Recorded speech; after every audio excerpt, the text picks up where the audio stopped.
Audiobook for a 175,000 word novel is 48 hours long. My name is Gina. I'm an author, editor, publishing professional. I help you make your writing better. We often overlook the costs of putting together really big books. People sometimes are like, oh, well, it takes longer to edit, and it does.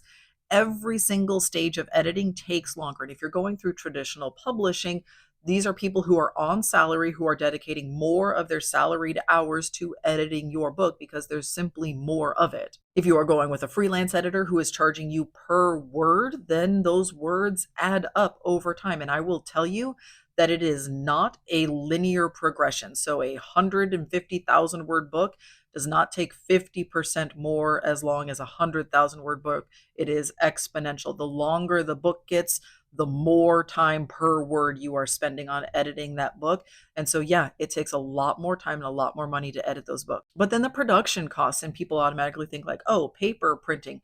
Once you get up over a certain number of pages, you have to bind the book differently. It becomes more expensive.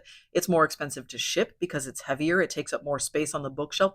So bookstores are and libraries are dedicating more space to your book and therefore have less room for other people's books on the shelves. But then the audiobook, and more people are turning to audio. Audio is more and more popular every single day, and it is expensive.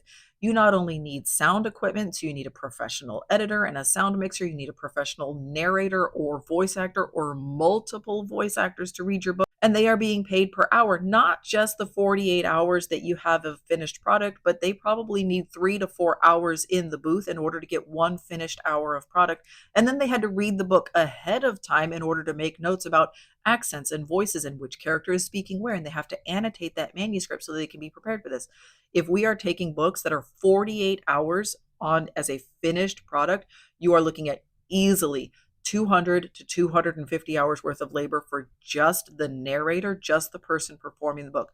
We haven't even talked about renting the space, paying for the equipment, paying for a sound engineer, and mixing. Long books are expensive to make.